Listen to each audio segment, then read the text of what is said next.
이번 시간에는 가상 클래스에 대한 이야기를 해보고자 하는데요. 가상 클래스는 장식적인 요건을 만들 때도 사용이 되고요. 그리고 부피감을 줄 때도 사용이 되는 그런 클래스가 되겠습니다. 기본적인 포맷을 가지고 있고요. 그리고 CSS3 기법에 의해서 더욱더 강화된 그런 기법이라고 보면 될 것 같습니다. 자, 그러면 본격적으로 시작을 한번 해볼게요. 관련 소스를 다운받고요. 그 다음에 진행해주면 될 것 같은데, 일단 이제 소스를 보게 되면 지금 세우도 언더바 비포 언더바 애프터 1번이라고 되어 있거든요. 자, 여기서부터 진행할게요. 자, 스타트 폴더 안에 들어가 있는 내용으로 진행하고자 하는데요. 자, 먼저 안에 있는 내용들을 보게 되면, 자, 박스 언더바 컨트라는 영역이 이렇게 있죠. 이 영역 안에는 박스가 있습니다.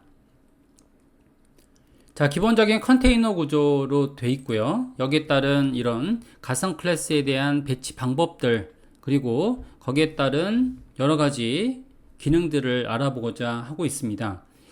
자, 일단은 먼저 만들게요. 박스란 데이터를 먼저 만들어 보겠습니다. 자, 안쪽에 자, 박스 언더바 컨트 영역 하위에서요. 박스를 지정했다라고 할게요. 자, 먼저 패딩 기법으로 지정을 했고요. 여기서 20픽셀, 자, 위드는 200픽셀,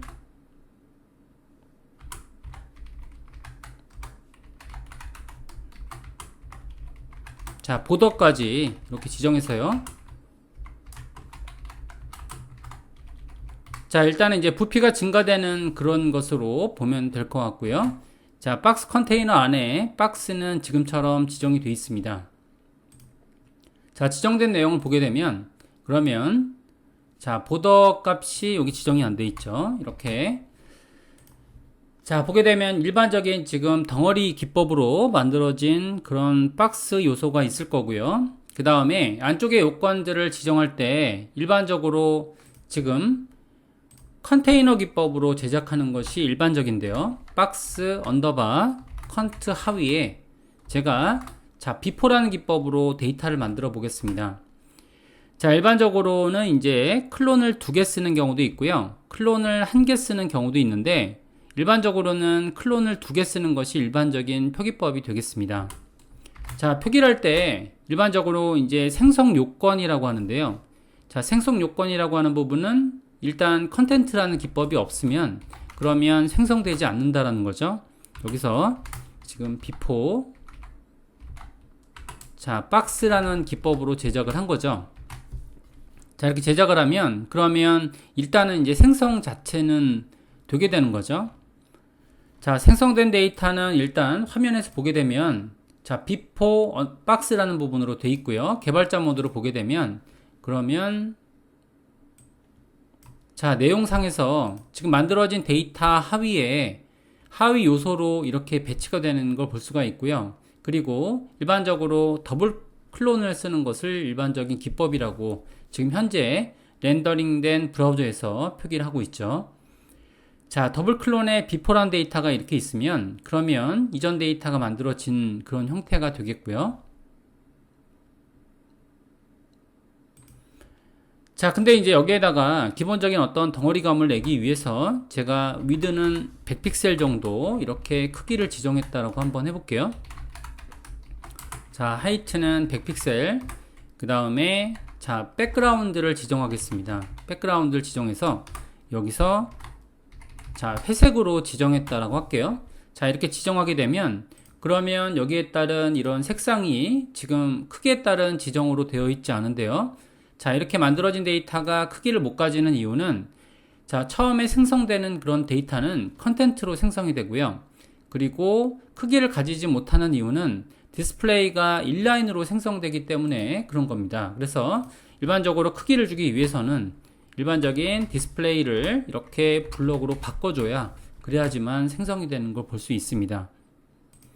자, 이렇게 하게 되면 크기 조건이 만들어진 데이터를 지금 만들 수가 있는 거고요.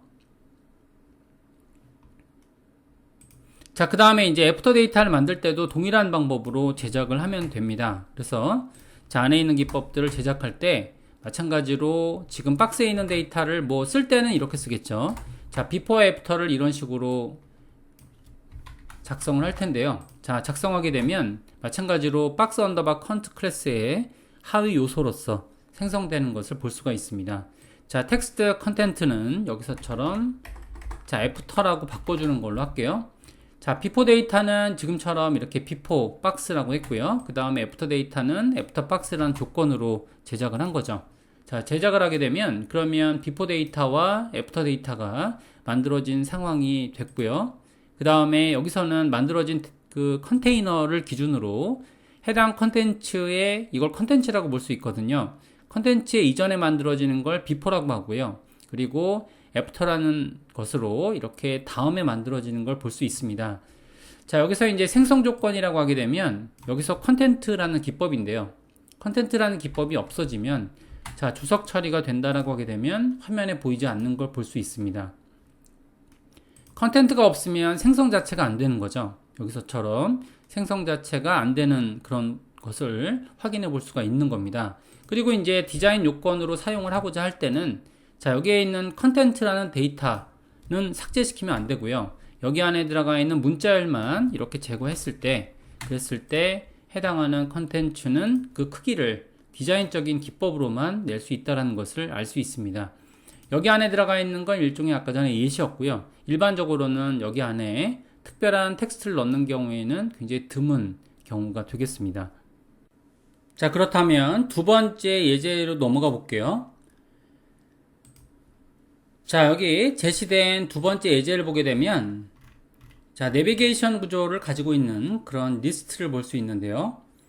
자, 제품과 그리고 스타 서비스, 할인 및 이벤트라고 되어 있는 텍스트가 있습니다.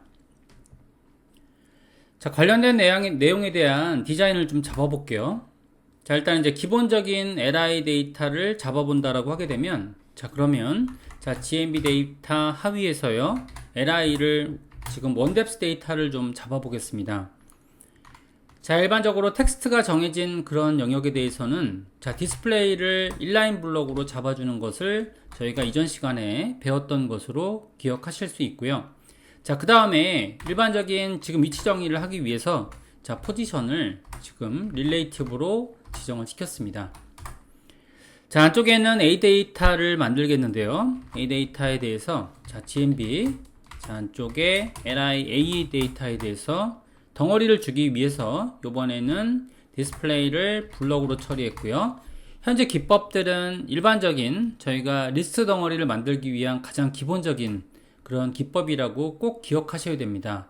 li는 인라인 블럭으로 저장을 시켰고요. 그 다음에 a는 블럭으로 저장시킨 거죠. 자, 일반적으로 텍스트에 대한 라인들이 다르기 때문에 저희가 해당하는 위드를 지정하기보다는 자, 패딩을 지정해서 좌우측의 간격을 조정하는 것이 부피감을 주는 것이 좋은 것 같고요. 그 다음에 뭐 일반적으로 하이트를 줄 수도 있지만 자, 여기 한 줄의 데이터에 대해서는 라인 하이트로 높이를 주게 되면 부피 또한 잡히기 때문에 그렇게 만들어지는 거죠. 자, 이렇게 만들어진 데이터는 일단은 A 데이터에 대한 CSS가 정의가 안 되어 있기 때문에 자, 여기까지 만들어진 데이터를 한번 볼게요. 만들면 지금처럼 이렇게 만들어지는 거죠. 그죠?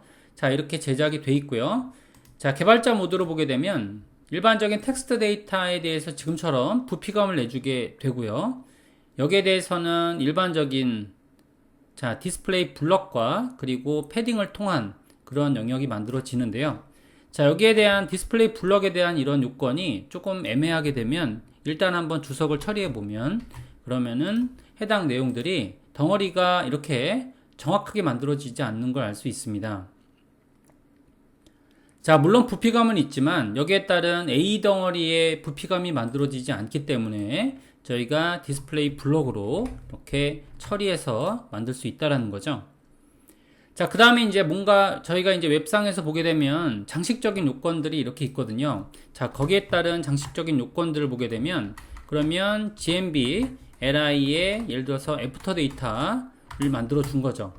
자, 이렇게 돼서 뭔가 이제 가로선을 넣는다거나 아니면 장식적인 요건을 만들 때 이렇게 만들어지게 되는데요. 자, 만들 때는 일단은 이제 장식적인 어떤 분릿을 넣는다라고 할게요. 자, 기초적인 생성 요건은 바로 컨텐트가 되고요. 자, 컨텐트를 생성을 했고요. 그리고 일단 덩어리를 내기 위해서 제가 여기다가 한 4픽셀 정도의 크기를 낼 거거든요. 근데 일반적인 크기가 지금 주어지지 않을 거기 때문에 여기서 디스플레이 블록으로 덩어리감을 내는 것이 필요합니다. 자, 왜 그러냐면 지금 이렇게 생성 조건이 바로 디스플레이 인라인이기 때문이죠. 자, 여기까지 만들어 주시면 덩어리가 나오지 않을 거고요. 자, 그러면 제가 여기다가 백그라운드의 타입을 이렇게 바꿔 볼게요. 예를 들어서 제가 분리선에 대한 내용을 만들기 위해서 빨간색이라고 한번 가정해 보겠습니다. 자, 빨간색의 덩어리를 넣었다고 하게 되면 그러면 덩어리가 빨간색이 만들어지는데 빨간색은 너무 안 보이니까요. 여기에 대한 내용은 제가 검은색으로 하겠습니다. 자, 이렇게 하게 되면 그러면 검은색의 어떤 그 분리할 수 있는 분리선이 만들어지긴 했는데요. 자, 이때에는 지금 분리선이 만들어진 단계가 애프터로 만들어졌기 때문에 이런 식으로 애프터란 데이터는 바깥쪽으로 나가는 데이터로 만들어지죠. A 데이터 다음에 만들어진다는 거죠. 자, 아무래도 지금처럼 이런 스태틱 단계에서는 덩어리의 위치를 지정하는 것이 좀 불편하기 때문에 일반적으로 만들어지는 기법들은요, 여기서 포지션을 지정합니다. 그래서 포지션을 지정해 놓고 그 다음에 앱솔루트로 지정한다는 거죠. 이렇게 앱솔루트로 지정하면 아무래도 이제 배치가 이루어지는 원리는 지금 li 상에서 만들어지고 있죠. 그러니까 여기에서는 지금 릴레이티브라는 정보가 있기 때문에 기준 좌표를 정리하기가 쉽죠. 그래서 탑의 위치는 지금처럼 50%. 자, 그 다음에 라이트는 오른쪽으로 배치될 거니까요. 이렇게 배치가 되면 적당하게 배치가 되는데 아무래도 이렇게 배치되면 조금 밑으로 쏠리는 현상이 발생이 됩니다. 그죠? 근데 이제 크게 티는 안 나는데 여기서 50% 정도로 느낌이 오긴 옵니다. 그래서 자, 여기서처럼 이렇게 배치를 하기 위해서 이런 방식을 사용하고요. 자, 그 다음에 뭐 분리선을 사용할 때도 있는 거죠. 예를 들어서 제가 이제 크기를 만들어 주고자 할 때 가로선을 뭐 1픽셀을 만들고 그 다음에 세로선을 15픽셀을 만들 수 있겠죠. 이런 식으로 만들어주면 그러면 가로선, 그러니까 분리 가로선이 된다는 거죠. 이렇게 분리되는 가로선을 만들 수 있다는 거죠.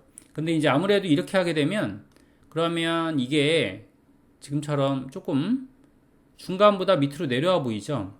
그래서 실제로 여기 50%라는 것은 왼쪽 상단점의 기준이 되기 때문에 이럴 경우에는 보통 이제 트랜스폼을 사용해서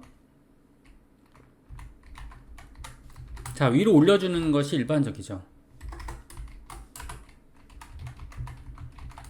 Y축으로 이렇게 하고요. 그 다음에 마이너스 50% 이렇게 하게 되면 위로 올라가는 방법으로 이렇게 변형 조치가 이루어지기 때문에 자, 여기서 이전 시간에 배웠던 내용들이기도 하죠. 이렇게 배치가 되면 이제 분리선이 만들어지는데요. 일반적으로 마지막 요건에 대한 분리선은 삭제하는 것이 일반적이죠. 자, 그래서 여기에 대한 요건을 한번 복사해서요. 자, 이때는 클론에 대한 기법들이 되게 중요한데요. 자, 레스트 차일드라고 했을 때 레스트 차일드의 애프터 데이터는 지금처럼 이렇게 디스플레이를 논으로 만들어 줘서요. 가려주게 되는 기법을 사용하게 되면 그러면 배치가 지금처럼 마지막 요건은 없어지는 그런 방법으로 배치가 됩니다. 자, 말씀드린 대로 가상 요소는 지금처럼 두 개의 클론 형태로 되어 있고요. 만들어진 위치는 바로 컨테이너를 기준으로 다음 요건으로 생성되는 것을 볼 수가 있습니다.